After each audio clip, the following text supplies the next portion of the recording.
Bom, pessoal, nós vamos terminar aqui a parte de linha de influência. Então, como eu comentei, a aula 7 ela vai ser destinada a finalizar o conteúdo de linha de influência.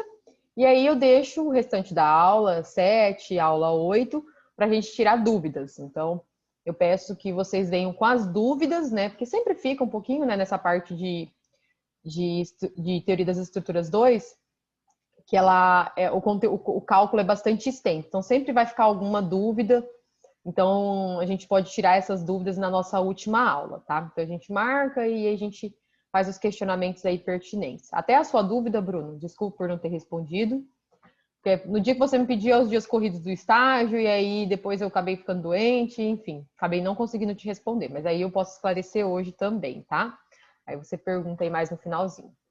Então, vamos lá. É, Oi? não ficou nem assim, dúvida, é só para saber se tá certo ou não, porque Ah, tá. eu acho que tá certo, né? Porque Uhum, aí, tá. só Então, para ver se assim, tá certo ou não. é, conforme vocês forem fazendo, pode me mandar mensagem, né? Porque como eu estou em casa, então dá para responder tranquilamente. Então aproveite assim que eu estou em casa, então vocês tira print, tira foto, pergunta, professora, tá no caminho certo? Porque na disciplina passada que eu ministrei com a outra turma, eu ia respondendo assim, né? Como a gente não tem a aula presencial para vocês estarem aí fazendo e questionando, então eu libero aí para vocês perguntarem pelo WhatsApp, tá? E aqueles dias eu não consegui realmente porque estava muito corrido. Mas depois a gente vai tirando dúvidas aí, tá? Então podem me procurar. Bom, para finalizar a parte de linha de influência, vamos só relembrar, né? Então a gente calcula essa linha de influência para a gente poder descobrir os valores críticos de cálculo para o dimensionamento da nossa estrutura de ponte, viaduto, né? Que são elementos que trabalham com cargas móveis. Então, quando a gente tem esse tipo de estrutura, nós temos uma carga, a gente usa uma carga pontual para a gente ter uma fórmula, tá? Mas depois a gente, a partir dessa condição, a gente aplica o carregamento, tá? Então, por isso que a gente usa uma carga pontual unitária, que é muito mais fácil para, através dessa carga pontual unitária, que ela caminha pela estrutura, né? A gente monta essas fórmulas e, através dessas fórmulas, a gente encontra as linhas de influência. Então, as linhas de influência, tanto da reação de apoio, né? Então, aqui nós temos a reação de apoio em A e em B, então a gente determina elas e depois a gente vai para as linhas de influência da cortante e do momento fletor, tá? A da cortante do momento fletor, propriamente dito, é que é utilizada para determinar os valores máximos de cálculo, tá? Então, com base nos valores de linha de influência das fórmulas, né? Que é essas aqui, as fórmulas de A e de B, nós vamos determinar a linha de influência dos nossos valores para cortante e para o momento fletor, beleza? Então, para cortante e para o momento fletor, nós vamos sempre adotar essa formulação aqui dos cortes, tá? Então, quando a gente corta da esquerda para a direita, nossa cortante é para baixo e o momento é anti-horário. Se o corte fosse feito ao contrário, também usaríamos de forma contrária esse posicionamento. Normalmente eu adoto somente esse daqui para a parte do corte, tá? E aí onde que a gente corta? A gente corta sempre no ponto que eu determinar para vocês, né? Que é um ponto que a gente estabelece. Então eu fiz o corte exatamente nesse ponto aqui, que é meu ponto C, tá bom? Esse ponto seria indiferente se eu cortasse em outro ponto? Não, porque aqui é só um ponto de referência. Então, eu poderia adotar o meio do vão, eu poderia adotar em qualquer ponto da minha estrutura, tá? Então, vocês sempre vão adotar esse corte aonde eu marcar para vocês, tá? Porque é ele que é o determinante dessa minha carga pontual passando aqui na minha estrutura, tá? Bom, para fazer a cortante momento fletor, então a gente vai pegar a nossa estrutura, a gente já vai ter o valor da reação de apoio do A e no B, então a gente faz o corte bem aqui onde eu determinei. Fazendo o corte, então se a gente olha da esquerda para a direita, nós vamos ter a reação de apoio no ponto A. Então eu represento a minha estrutura, ó. O corte aqui vem no ponto C, a reação de apoio, certo? Do ponto A, que é o meu AY. E aí a gente faz duas considerações, né? Que foi esse exemplo. Se eu fiz o corte exatamente aqui, eu tenho duas condições. Eu tenho a minha carga pontual, que ela pode estar antes desse ponto e que pode estar depois desse ponto. Então, eu uso o mesmo corte. Então, primeira condição, a carga pontual está em cima, né? Exatamente nesse trecho, que a gente considera um tamanho de X. E para o segundo corte, a gente considera que a carga está depois. Então, se a carga está depois, a gente não tem ela aparecendo aqui, tá? Então, são as duas condições. A partir disso daqui, a gente vai fazer o somatório para encontrar a cortante. Então, a nossa cortante vai ser o somatório de forças em Y. Então, a gente soma as cortantes, ó. Menos VC, menos 1, mais o meu AY, que a gente já tem o valor aqui. E aí, isolando, a gente tem o nosso VC, que é a nossa cortante de onde? Quando vocês fizerem o corte, e conforme o posicionamento dessa carga pontual, nós vamos ter o trecho que a gente vai adotar aquela fórmula. Então, eu não estou cortando tudo no ponto C, né? Mas aonde que eu estou considerando a minha pontual? Eu estou considerando a minha pontual do trecho de 0 até 7. Então, essa fórmula eu vou usar de 0 até 7. Esse outro trecho, ele está cortado de 0 até 7, mas eu estou considerando que essa carga pontual ela está depois, ou seja, ela não está aparecendo aqui. Então, o trecho de domínio vai ser o trecho de 7 até 10, tá? Então, não seria de 0 até 3. A gente continua contando de onde a gente começou. Então, a gente contaria que o trecho de domínio da segunda fórmula é de 7 até 10. Por quê? Porque na segunda situação, eu estou considerando que essa carga pontual está bem nessa região aqui, que não aparece, tá? Bom, e aí, a partir dessas duas fórmulas, e aí os trechos de domínio, né, de 0 até 7, de 7 até 10, a gente substitui esses valores nas duas fórmulas, tá? Então, na primeira fórmula, eu substituí 0 até 7 e cheguei nesses valores, tá? E na segunda fórmula, de 7 até 10, tá? Então, esse ponto onde eu fiz o corte, ele aparece duas vezes, tá? Ele aparece duas vezes na minha estrutura. Então, na primeira condição, ele deu menos 0,7, na segunda, ele deu 0,3 positivo. E aí, a minha linha de influência do esforço cortante vai ser essa estrutura aqui. Da mesma forma, a gente vai fazer isso para o momento fletor, tá? Então, aqui a gente já tinha falado sobre esse exemplo, né? E a gente faz do momento fletor da mesma forma. Então, a gente corta naquele determinado ponto. Então, para esse exemplo que foi feito na aula anterior, a gente teve que fazer o quê? Como ele tem o balanço, então, quais são as condições dessa minha carga pontual? Ela pode estar aqui no balanço, ela pode estar entre A e C, e ela pode estar entre C e B. Então, a gente vai ter 3 representações de corte. Nas 3 representações, nós vamos adotar a mesma condição. O que vai mudar é o quê? Onde a carga pontual está. Então, aqui, ó, a carga pontual está no balanço. Então, o trecho de domínio é de 0 até 2. Na segunda condição, a carga pontual está onde? Ó, depois do apoio e antes do ponto do corte. Então, é o trecho de domínio de 2 até 4. E a terceira situação é quando a gente não enxerga a carga pontual, que ela está lá no outro pedaço. Que o trecho de domínio aqui, no caso, seria de 4 até 6, tá? E aí a gente faz da mesma forma, né? Então, para encontrar a cortante, somatório de forças na vertical, né? Somatório em Y. E para fazer o momento, somatório do momento naquele ponto que a gente está determinando, que é o ponto C. E a gente vai encontrar, no caso aqui desse exemplo, 3 fórmulas, né? Então, tendo 3 fórmulas de cortante, tendo 3 fórmulas de momento, nós vamos representar as nossas linhas de influência. Então, eu fiz a linha de influência do esforço cortante, que chegou nesse exemplo, e a minha linha de influência do meu momento fletor, que cheguei nesse outro exemplo, tá? Então, para que serve isso daqui? Que agora nós vamos para a parte propriamente dita dos valores de esforços máximos. Isso daqui é uma representação caso nós tivéssemos uma carga unitária passando na nossa estrutura. Mas na prática não é isso que acontece. Nós temos o peso próprio. Então, o peso próprio, ele é distribuído sobre toda essa estrutura, né? Então, essa estrutura aqui, deixa eu voltar, ela tem 6 metros, né? Então, 2 no balanço e esses 4 de vão. Então, nessa estrutura aqui de 6 metros, por exemplo, o que nós temos? Nós temos o peso próprio e nós temos toda a carga, né, da estrutura em si, né, de revestimento e tudo mais, que a gente considera como peso próprio. E aí nós temos as cargas móveis. Quem que são essas cargas móveis? Né? É a carga do tipo de veículo que vai estar passando ali. Então, por isso que eu sempre expliquei para vocês no início que a carga móvel, ela tem um veículo tipo, né? Que a gente tem as cargas pontuais e as cargas distribuídas, né? Aqui no nosso exemplo, nós não vamos considerar a carga referente ao peso próprio, tá? Mas a gente poderia fazer um somatório de todas e montar isso daí. Nós vamos considerar somente a nossa carga móvel, tá bom?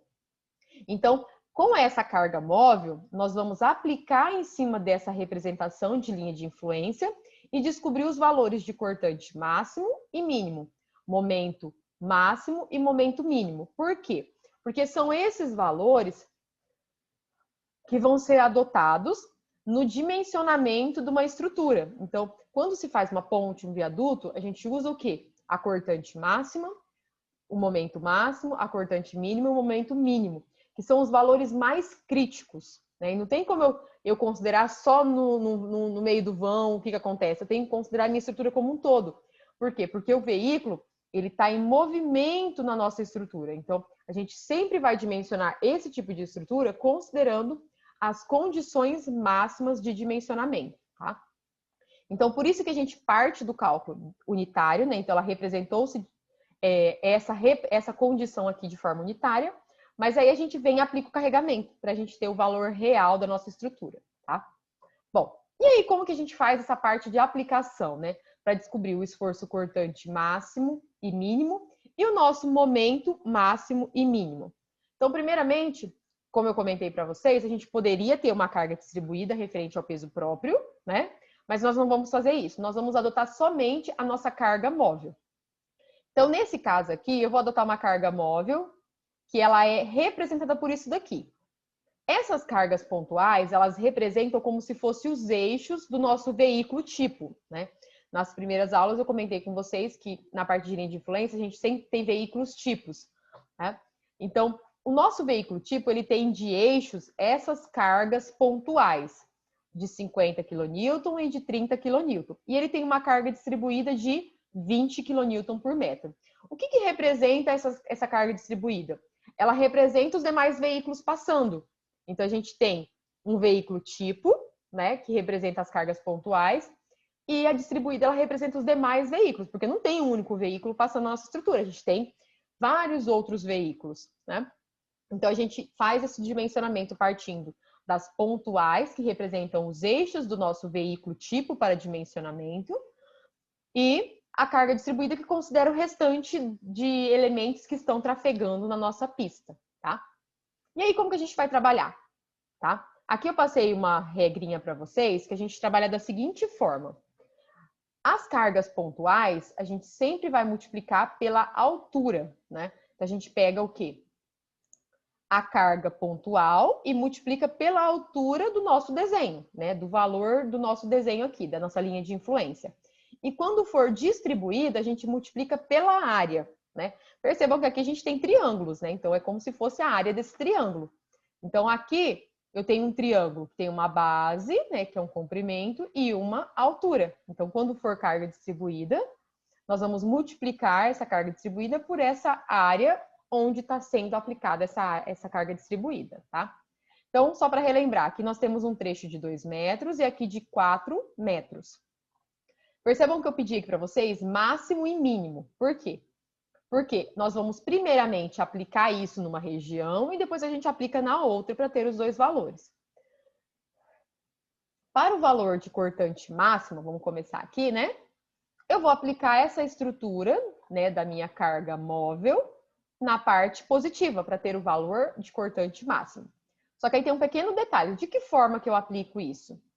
Independente do posicionamento aqui, se poderia ser 30 e depois 50 ou 50 e 30, que é o caso aqui, nós sempre vamos pegar a pontual maior para começar o nosso cálculo. Então, aqui não é a parte mais alta, então é aqui que eu vou posicionar a minha pontual, tá? A maior. Depois eu posiciono a outra. Percebam que as duas pontuais, elas têm uma distância de 1 metro entre si. Então, eu pego o 50, que é a maior, e com uma distância de 1 metro, eu aplico a de 30.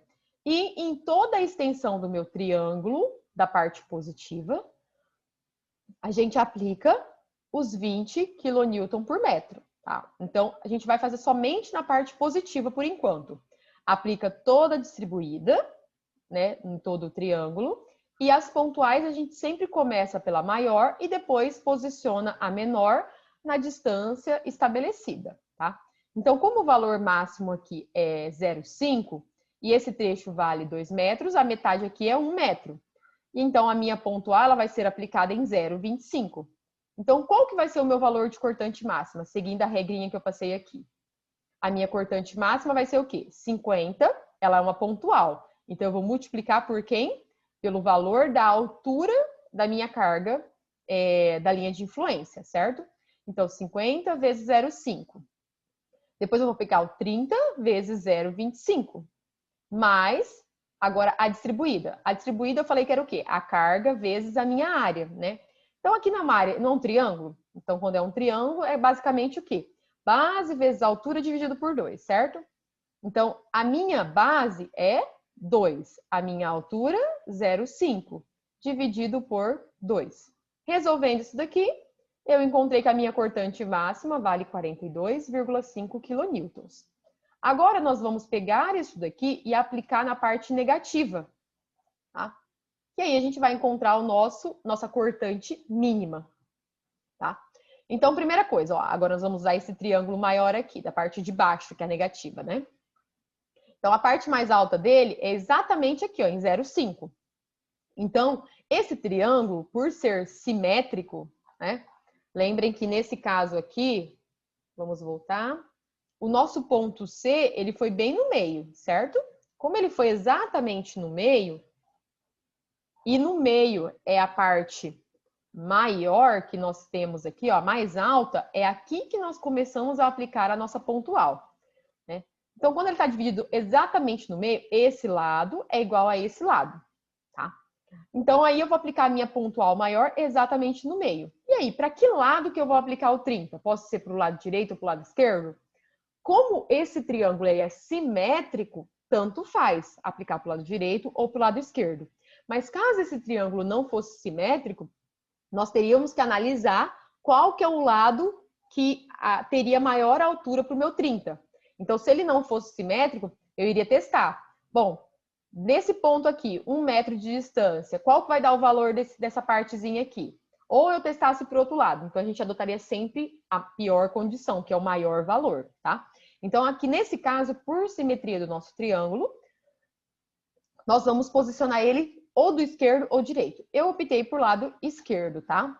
Então, apliquei o 50 exatamente no meio e a 1 metro de distância eu apliquei o meu 30. Lembrando que aqui ele tem 4 metros. Então, aqui é exatamente no ponto 2, né? Então, daqui para cá tem 1 metro, beleza? E aí, 1 metro de distância, ele deu esse valor de 0,25 aqui de altura. E a distribuída é aplicada em toda a nossa extensão da estrutura. Então, da mesma forma que nós fizemos anteriormente, nós vamos estar fazendo aqui, né? Só que como agora nós estamos trabalhando com a parte negativa, nós temos que essas cargas aqui são negativas, tá? Porque vai ser o valor da nossa cortante mínima, tá bom? Então, vamos lá. Vou pegar os 50 e vou multiplicar pela altura, né? Que é o valor da nossa linha de influência. Só que agora eu vou adotar o valor negativo. Então, 50 multiplicado por menos 0,5. Mais 30 multiplicado por menos 0,25. Beleza? E aí, na parte da distribuída, é a mesma continha da parte do triângulo. Então, 20 vezes. Então, a base desse triângulo vale 4 metros. Vezes a altura, que é meio, dividido por 2. Então, aí nós temos essa condição aqui da nossa carga distribuída e uma região triangular, beleza? E aí, cheguei na minha cortante mínima, beleza? Agora,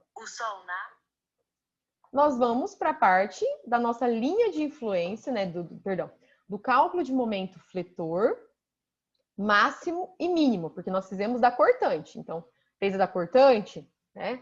Principalmente para o dimensionamento da condição de cisalhamento. Então, a gente já tem esses valores para esse tipo de dimensionamento. E agora, para momento fletor, né? Para cálculo de armadura positiva, armadura negativa, né? Que são as armaduras longitudinais.